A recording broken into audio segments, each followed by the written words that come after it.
You're listening to the Total Perspective Vortex. I'm Tragula, and it's June 18th, 2020. News items to anchor you today. It's starting to be reported in the news that skirmishes are occurring on the border between India and China.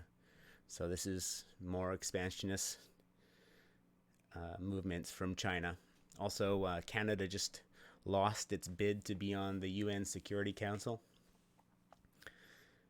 I don't know if these are going to be as notable time anchors in the future as the collapse of the riots and collapse in 2020, but it'll give you an idea of where we are. So I'm by myself today, so I wanted to try something a little bit different. We've been focusing a little bit too much on politics and current events because I wanted to link it to things that link the ideas that I'm trying to express here to current events and give it some relevance that way. But really, I'm trying to work on multiple layers. I'm trying to show that there is a link in political morality to individual psychology as well, and philosophy and religion underlying. And I'm building towards a humanist perspective of that.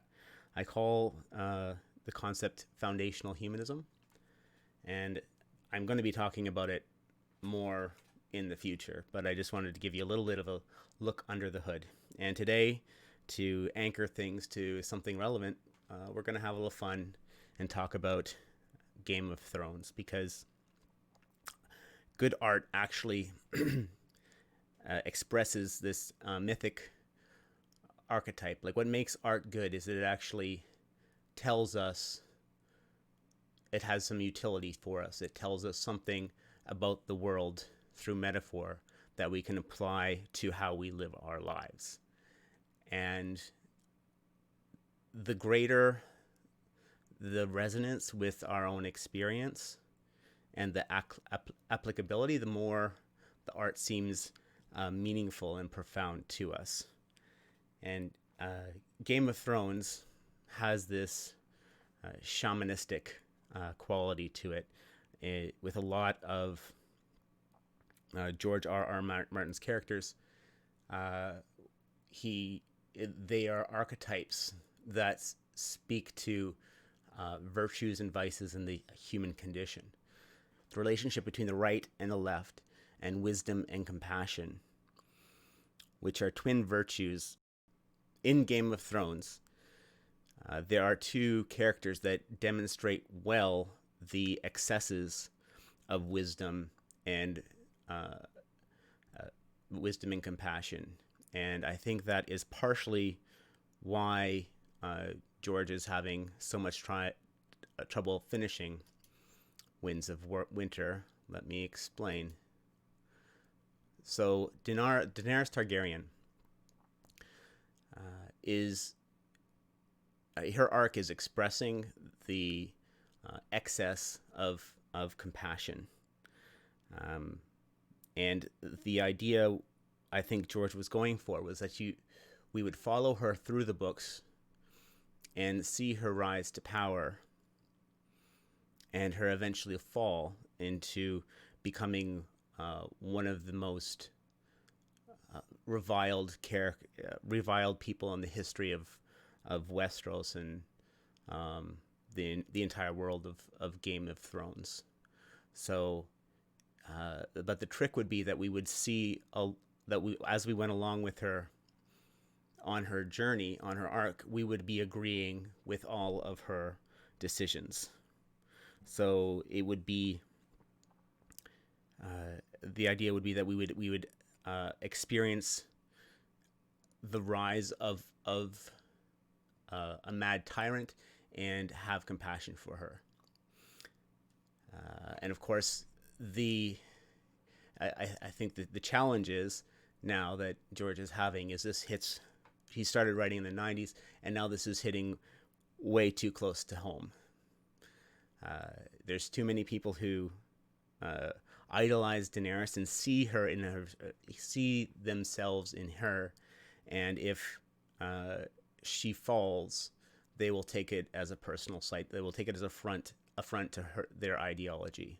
So I don't know if I mean, we'll wait and see, but I'd like to see how George weaves that thread. But here's the idea with the excess compassion. So, and the idea of the excess of the left here and the excess of compassion is that she is aiming for unreasonable goals and the results are disastrous. So, things like releasing the slaves in Yunkai, or uh, during her people are pillaging and looting and raping. Uh, all of Daenerys's decisions come from an irrational place of compassion, and we feel sympathy and agree with her, and in some sense feel her decisions are right because of that. But if you look at her through a trail of history, you see that her rule is disastrous, and she will probably end up being loathed by everyone in at all the people that she's come in contact with in history. So by comparison, there's a character who also, though, I think expresses the other side of the coin, how the right can go wrong, how excess wisdom unbalanced by compassion can be advice, and that character is Tywin Lannister. And I'm going to talk a bit about the character in the books more than the character in the movies, in the television show here, because in the books, I think this is expressed in his background story much more succinctly and eloquently. So, Tywin Lannister was the hand of the king through most of the rule of the Mad King. And because of Tywin's ruthless, efficient rule, it was actually one of the golden ages of Westeros. It's probably one of the periods where Westeros had it best, was under the early years of the Mad King's rule. And this was not because of the king, because he was still unstable if he hadn't gone completely crazy, but it was because of Tywin's ruthless efficiency. So in that he orchestrated the rule of law, and he did so for his own reasons. So the excess of on the right, the excess of wisdom is the ends justifying the means. So everything was for Tywin's goals, for ruthless efficiency, and Tywin's goals were the elevation and the status of his family. And ironically, how he's gone too far is he completely misses the mark. He ends up murdered by his own son and loathed by his family. So what he desired most, what he was aiming for, he ended up being completely blind to. So that's the that's basically how the right can go wrong, and this is why the forces have to be balanced, and it's both a matter of perception. The left or compassion is too quick to make exceptions to the rules, and it ends up with disorder and anarchy. Whereas wisdom in excess can be so blinded by the goal that they, in the journey to that goal, they end up missing the mark because they don't see how the priorities have shifted. And you see this in fascism too, like everything for the state, everything for the planned society. And that blindness creates the same sort of missing the mark as you get with excess compassion.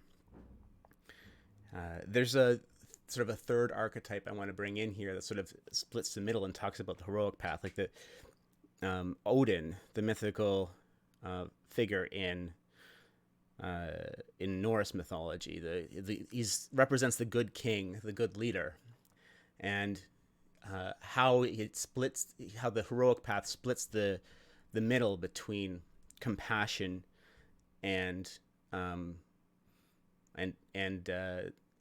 wisdom. So the Odin is half blind, and that's what you need to be in order to lead. You have to have one eye obsessed with the goal, with the wisdom, the objective. That's actually the blind eye. But you also have one eye open to compassion, where you're willing to adjust and see the world as it is, so you don't miss the mark. Because your obsession with the goal can blind you to how the world has changed, how things have adjusted, and keep you from adapting. And that's what tyranny is. Tyranny is when you're so obsessed with the plan that you don't no longer make concessions for the reality or the environment as how it has changed. So by having these two forces together, the wisdom to follow a plan and execute things with discipline, and the compassion to make exceptions and make changes when necessary, you create an iterative loop, and that is the heroic path, the correct path. And I hope you found this episode interesting. That's it for today.